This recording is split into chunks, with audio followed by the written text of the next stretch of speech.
ចឹង website របស់ខាងខ្ញុំគឺឈ្មោះថា AutoView នេះបងប្អូនអត់ទាន់មានបងប្អូនបាយចាំ autoview.store ណា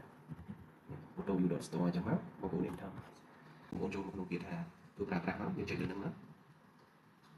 វានឹង link ទៅ Gmail របស់យើងអញ្ចឹងដូចខ្ញុំបាននិយាយចឹងមុនហ្នឹងគឺបងប្អូនត្រូវមាន Gmail login ឲ្យហើយជាស្រេចណានៅលើកុំព្យូទ័រឬក៏ទូរស័ព្ទដៃរបស់យើងអញ្ចឹងបន្តមកទៀតបងប្អូនចុចលើ Gmail ហ្នឹងមកបន្តមកទៀតចុចពាក្យថាបន្តwebsite មួយនេះគឺវាមានភាសាអង់គ្លេសភាសាខ្មែរភាសាចិនអញ្ចឹងបើសម្រាប់បងប្អូនដែលចូលចិត្តណាដែលមិនសូវប្រកែកអង់គ្លេសបងប្អូនអាចចុចជ្រើសរើសយកភាសាខ្មែរបាននេះអូខេអញ្ចឹងសម្រាប់ដំណើរការនៅក្នុងការប្រើប្រាស់បងប្អូនមានលុយនៅក្នុង account សិនអញ្ចឹងឧទាហរណ៍ខ្ញុំបង្កើត account នេះគឺជា account ថ្មីហើយអញ្ចឹងរបៀបដាក់លុយបងប្អូនមានឃើញកលេចមកខាងឆ្វេងដៃមានពាក្យថាបញ្ចូលប្រាក់ណាអូខេអញ្ចឹងបងប្អូនចុចលើហ្នឹងមក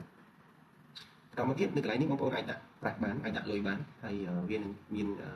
QR មាន AVA អញ្ចឹងទៅអញ្ចឹងបងប្អូនអាចដាក់បានចាប់ពី$1ឡើងទៅអញ្ចឹងខ្ញុំឧទាហរណ៍ជូនបងប្អូនឧទាហរណ៍ថាខ្ញុំដាក់$1ចុះបងប្អូនគ្រាន់តែចុច pay វាទៅបានហើយអូខេនេះការបង់ប្រាក់ទទួលបានជោគជ័យអញ្ចឹងបងប្អូនខ្សែអត្តេសចង់ប្រើវាបងប្អូនគ្រាន់តែចូលមកជ្រើសរើសសេវាកម្មណាអញ្ចឹងនៅក្នុងនេះមានសេវាកម្មជាច្រើនមាន Instagram មាន Facebook មាន YouTube អញ្ចឹងទៅប៉ុន្តែជាទូទៅ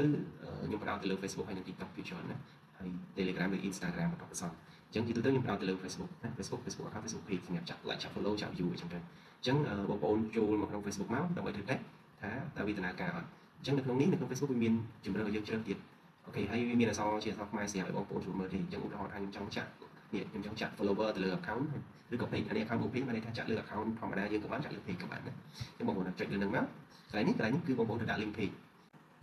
ពី link មកបងប្អូនចូលមកក្នុងរបស់យើងវិញអញ្ចឹងបងប្អូនគ្រាន់តែដាក់ link account ឬក៏ page យើងចូលអញ្ចឹងមកហើយកន្លែងនេះគឺជាកន្លែងដែលបងប្អូនត្រូវដាក់ចំនួន follower បងប្អូនចង់ដាក់ម៉ែថាខ្ញុំដាក់ 1k ស្មើនឹង 1000 អញ្ចឹងឬ100,000នេះចឹងមកថាយើងដាក់យកមួយហ្នឹងតម្លៃវាក៏ប៉ុណ្ណឹងហើយបើយើងដាក់យកផ្សេងអាចតម្លៃវាធូរជាងនឹងចឹងទៅណាយើងយកនេះតែ 0.6 ទេណាហើយបើយើងយកផ្សេងពីហ្នឹងវាច្រើនចឹងបងប្អូនអាចជ្រើសរើសបានថាយើងចង់ស្រឡាញ់យកមួយណាហើយបន្តមកទៀតបងប្អូនគ្រាន់តែចុចពាក្យថា submit ទៅគឺអូខេហើយណាយើងចុច submit មកបានហើយនេះវាទៅបងប្អូនអូខេអញ្ចឹងវីដេអូនេះមានតែប៉ុណ្្នឹងជូនបងប្អូនអរគុណសម្រាប់ការតាមដាន